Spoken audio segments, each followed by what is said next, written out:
بسم الله الرحمن الرحيم. Bismillahirrahmanirrahim. Assalamualaikum warahmatullahi wabarakatuh. Syukur alhamdulillah kita dapat berjumpa lagi di channel ini. Salawat serta salam semoga tetap tercurahkan pada junjungan kita baginda Nabi Muhammad sallallahu alaihi wasallam. Allahumma shalli ala sayyidina Muhammad wa ala ali sayyidina Muhammad. Sahabat beriman yang dirahmati Allah Subhanahu wa taala. Salat subuh memiliki nilai yang tinggi dalam syariat Islam.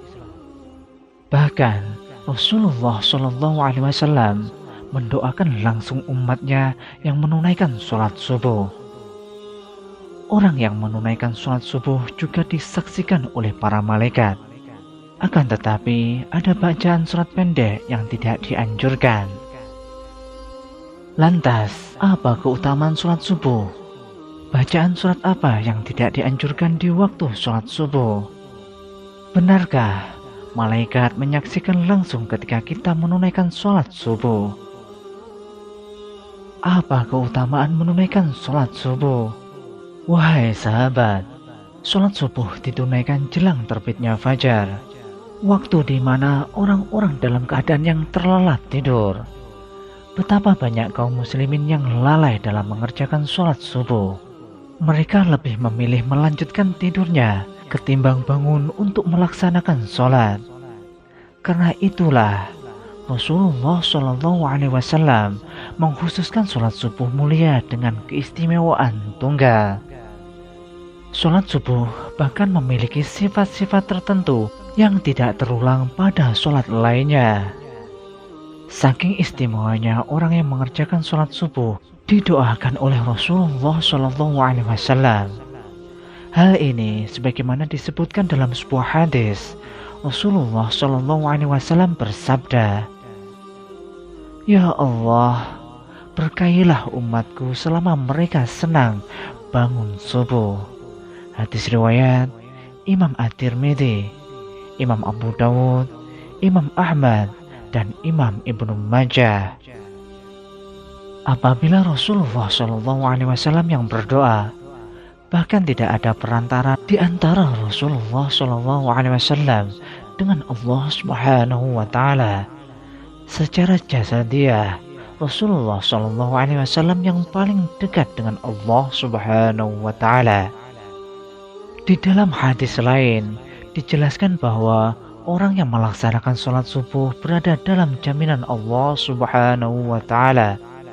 Rasulullah Shallallahu Alaihi Wasallam bersabda, "Siapa yang menunaikan sholat subuh, maka ia berada dalam jaminan Allah. Maka jangan kau mencari jaminan Allah dengan sesuatu selain dari sholat, yang pada saat kau mendapatkannya, justru kamu tergelincir ke dalam api neraka." Hadis riwayat Imam Muslim. Wahai sahabat, apabila Allah Subhanahu wa Ta'ala yang memberikan jaminan, mungkin akal manusia sulit untuk menjangkau dan menebaknya. Di antara janji Allah bagi hambanya yang taat menunaikan ibadah sholat subuh adalah kelak di surga akan melihat Allah Subhanahu wa Ta'ala. Hal ini sebagaimana sabda Rasulullah Shallallahu Alaihi Wasallam. Kami sedang duduk bersama Rasulullah Shallallahu Alaihi Wasallam. Ketika melihat bulan purnama, beliau berkata, "Sungguh, kalian akan melihat Rabb kalian, sebagaimana kalian melihat bulan yang tidak terhalang dalam melihatnya. Apabila kalian mampu, janganlah kalian menyerah dalam melakukan sholat sebelum terbit matahari dan sholat sebelum terbenam matahari, maka lakukanlah." Hadis riwayat Imam Bukhari dan Imam Muslim. Di dalam Al-Quran juga dijelaskan bahwa sholat subuh merupakan waktu yang paling baik untuk mendapatkan rahmat dan ridha Allah Subhanahu wa Ta'ala. Dan bersabarlah kamu bersama-sama dengan orang-orang yang menyeru Tuhannya di pagi dan senja hari dengan mengharap keridhaannya. Dan janganlah kedua matamu berpaling dari mereka, karena mengharap perhiasan dunia ini. Dan janganlah kamu mengikuti orang yang hatinya telah kami lalaikan dari mengingat kami, serta menuruti hawa nafsunya, dan adalah keadaan itu melewati batas.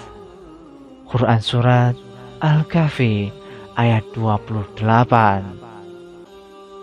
Lantas, surat apa sajakah yang tidak dianjurkan dibaca ketika sholat subuh? Wahai sahabat, begitu utamanya dan keistimewaannya sholat subuh, sampai ada bacaan surat tertentu yang tidak dianjurkan dalam sholat subuh.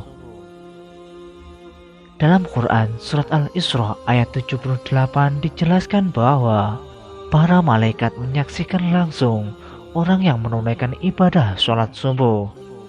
Dari tafsir ayat tersebut, para ulama menyimpulkan bahwa pada sholat subuh setelah bacaan Al-Fatihah, disunahkan membaca Al-Quran yang panjang, baik surat ataupun ayat di mana tradisi nabi-nabi terdahulu yang kemudian dilanjutkan oleh Rasulullah SAW. Pada beberapa riwayat, Rasulullah SAW disebutkan sering membaca surat Al-Waqi'ah, At-Tur, Khaf, dan At-Takwir. Rasulullah SAW juga biasanya membaca surat Ar-Rum, Yasin, dan surat As-Saffat. Dari Jabir bin Sumarah berkata, Rasulullah SAW melakukan sholat-sholat wajib seperti sholat yang kalian lakukan sekarang ini. Akan tetapi, terkadang beliau meringankannya. Sholat beliau lebih ringan daripada sholat kalian. Dan terkadang dalam sholat fajar atau subuh, beliau membaca surat Al-Waqi'ah dan surat-surat yang semisalnya. Hadis riwayat Imam Ahmad. Maka dari itulah sahabat, ketika menjadi imam sholat subuh, setelah membaca surat Al-Fatihah, janganlah membaca surat pendek apalagi super pendek, seperti Al-Ikhlas, Al-Falaq, dan An-Nas. Wahai sahabat, ini bukan masalah sah dan tidak sahnya dalam bacaan dalam sholat, melainkan masalah untung dan rugi. Perkara sah sudah pasti sah, akan tetapi rugi karena disaksikan banyak malaikat. Maka tentu sangat disayangkan sekali jika hanya ayat pendek yang dibacanya, karena apabila semakin banyak huruf-huruf Al-Quran yang dibaca dalam melakukan sholat subuh, yang disaksikan banyak oleh para malaikat, akan menambah catatan amal kebaikan kita yang disampaikan kepada Allah Subhanahu wa Ta'ala melalui para malaikat.